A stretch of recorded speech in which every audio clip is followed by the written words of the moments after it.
चलिए तो आज हम स्टार्ट कर रहे हैं प्रश्नावली 10.1। और ये जो 10.1 है ये हमारे चैप्टर 10वां में है। 10वां चैप्टर का नाम क्या है? वृत्त है। तो वृत्त से संबंधित कुछ ऐसे मोटे तौर पर हम लोग जान लेने का प्रयास करेंगे। बात को समझिएगा। वृत्त हम लोग देखे होंगे, चूड़ी देखे हैं, चूड़ी लाठी यानी गोल जैसा जो भी वस्तु होगा वो सभी किसका रूप होता है? वृत्त का रूप होता है। तो वृत्त तो मान लीजिए हम लोग देख लिए, लेकिन वृत्त में क्या क्या होते हैं क्या नहीं होते हैं पहले उसका छोटा मोटा जानकारी हम लोग लेते हैं। बन गया? थोड़ा सा मिस्टेक हुआ, कह सकते हैं क्या? मान लिया कि बन गया क्या? हाँ कह सकते हैं। कितना परसेंट? 85% बन गया है। नहीं पूरा तो नहीं बना है। अच्छा चलिए ठीक है। इसी प्रकार का क्या होता है? वृत्त होता है। इसको अंग्रेजी में हम लोग कहते हैं सर्कल। क्या बोलते हैं? सर्कल। इसमें ध्यान दीजिएगा, इसमें क्षेत्रफल होता है, परिमाप होता है, अर्ध परिमाप होता है, त्रिज्या होता है, व्यास होता है, त्रिज्यखंड होता है, वृत्तखंड होता है। समझे? परिधि परिमाप ये सब एक ही चीज है। यहां पर परिधि भी लिख सकते हैं, परिमाप भी लिख सकते हैं। ये सब किस में होता है? एक वृत्त में होता है। ठीक, जहां तक कि इसके बारे में थोड़ा बहुत पहले से ज्ञान होगा लगभग को। ठीक है ना? तो आप देखिए, गौर करिएगा, वृत्त एक समतल क्षेत्र होता है। वृत्त एक क्या होता है? समतल क्षेत्र होता है जो गोल आकार का बना हुआ होता है। ठीक है, बिल्कुल समतल है। हम लोग जहां पर वृत्त का चित्र बनाएंगे वो बिल्कुल क्या होगा? समतल होगा। अब वृत्त के बीच में जो बिंदु होता है इसको हम लोग कहते हैं केंद्र बिंदु। क्या बोलते हैं? केंद्र बिंदु। अंग्रेजी में कहते हैं सेंटर पॉइंट।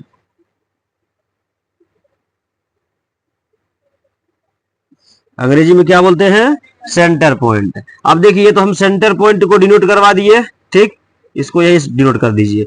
आप एक चीज देखिए, वृत्त के बाहरी वातावरण से केंद्र को छूने वाली रेखा को, वृत्त के बाहरी वातावरण से केंद्र को छूने वाली रेखा को हम लोग क्या कहते हैं?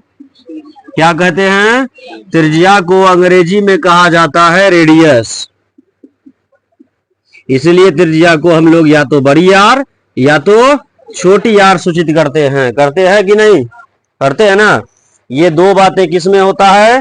त्रिज्या में होता है। ठीक, अब एक चीज और देखिएगा।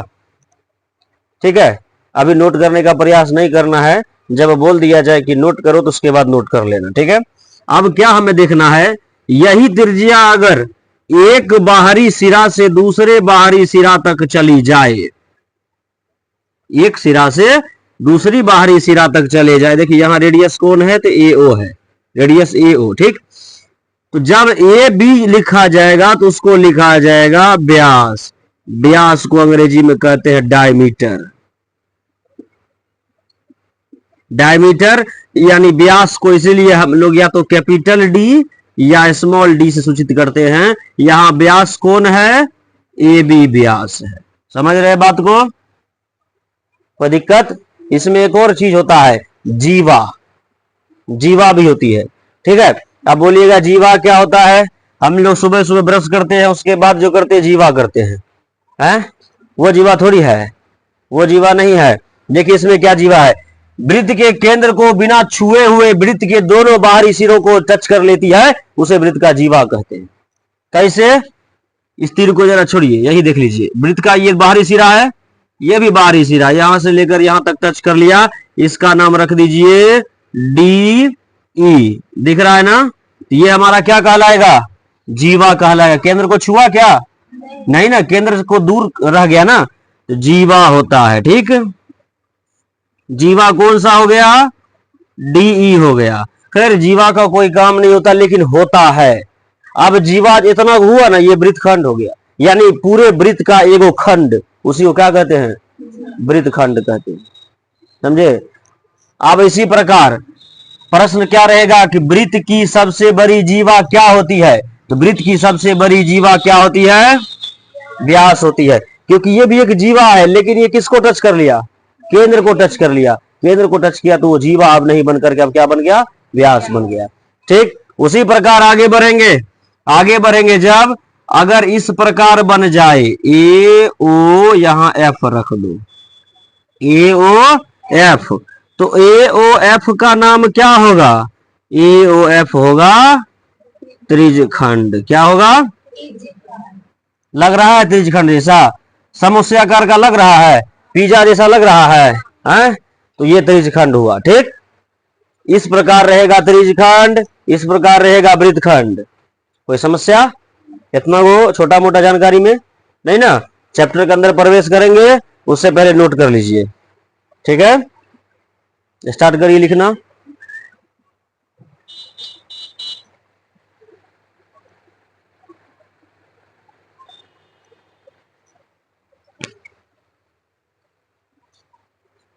चैप्टर के अंदर प्रवेश करें अब। सबका बुक निकल चुका है? चलिए, तो मेरा भी बुक निकल गया है। प्रश्नावली 10.1।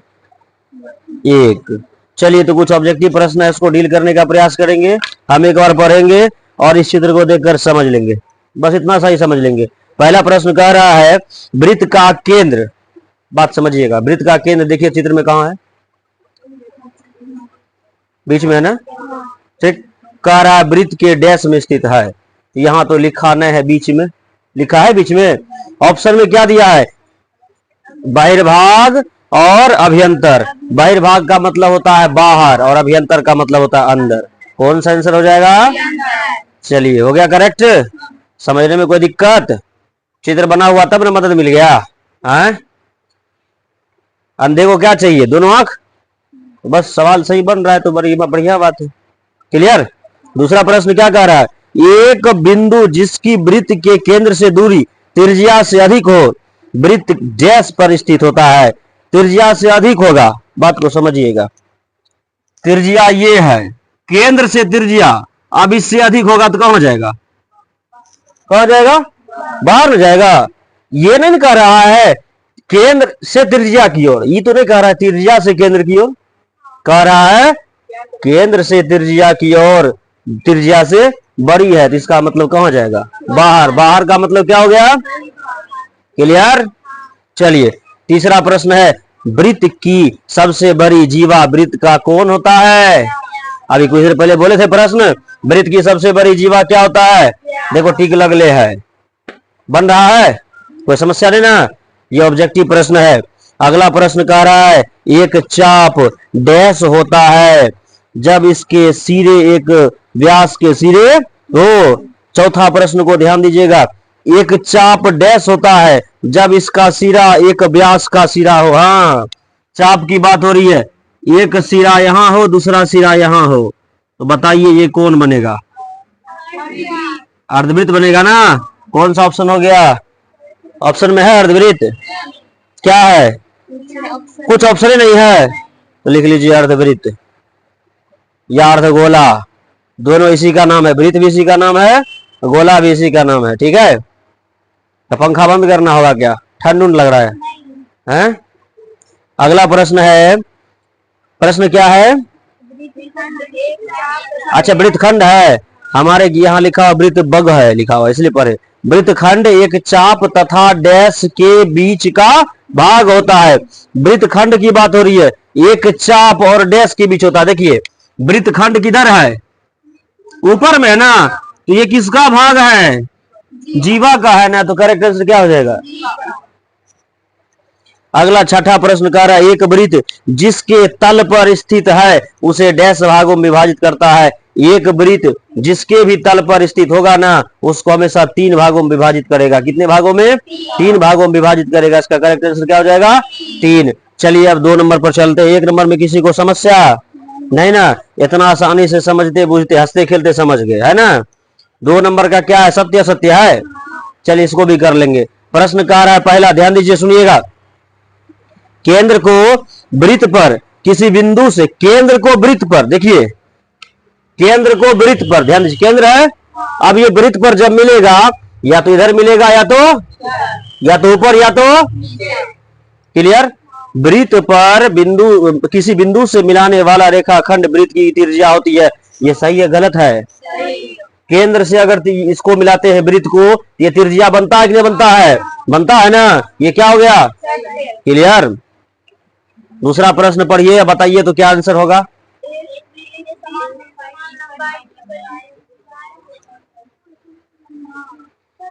कह रहा है एक वृत्त में समान लंबाई की परिमिति जीवाएं होती है।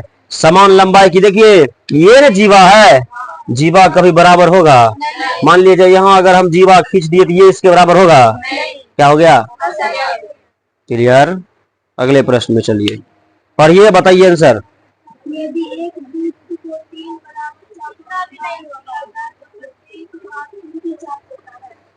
एक वृत्त को कितने भागों में बांटने का रहा है?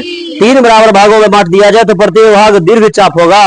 3 बराबर भाग पहले नंबर बंटवारा करेगा। बताते हैं, अगर हम करेंगे तो गौर करिएगा। मान लीजिए हम एक बार यहां बांट दिए 1 2 3, क्लियर। लेकिन 3 बराबर भागों में बांटेंगे तो प्रत्येक भाग दीर्घ चाप नहीं होगा, एक के भाग दीर्घ चाप होगा। कौन सा? जो नीचे में होगा। उदाहरण के लिए यहां समझिए, ये एक मान लो वृत्त है, ठीक है, बना नहीं, छोड़िए। देखिए 2 भाग हुआ, 1 2, एक केवल भाग दीर्घ चाप हुआ, असत्य हो गया ना? अगला प्रश्न,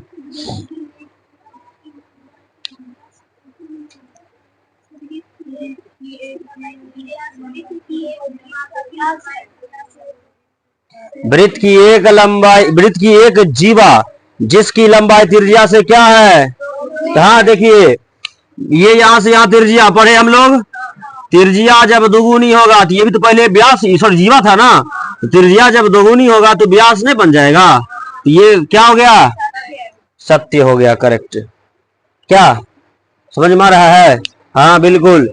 चित्र जितना आसानी से बताया जाएगा उतना आसानी समझ में आएगा, नहीं तो हम मुंह से बोल देते सत्य सत्य सत्य सत्य, समझ में नहीं आता। समझे? अगला प्रश्न पढ़िए, बताइए। त्रिज्यखंड जीवा एवं संगत चाप के बीच का क्षेत्र है। देखिए त्रिज्यखंड जीवा का बात हो रहा था, जीवा तो यहां ना होगा कि यहां से एक चाप होता है क्या? क्या हो गया? तो सत्य। क्लियर। अगला पढ़िए।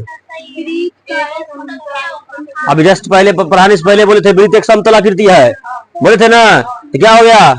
चैप्टर समाप्त हो गया। आज हो गया 5.1 सॉरी 10.1 समाप्त। ठीक है, नहीं हो गया? दिमाग में 5.1 बैठा रहता है, पता नहीं, हो सकता है किसी बैच का 5.1 होगा।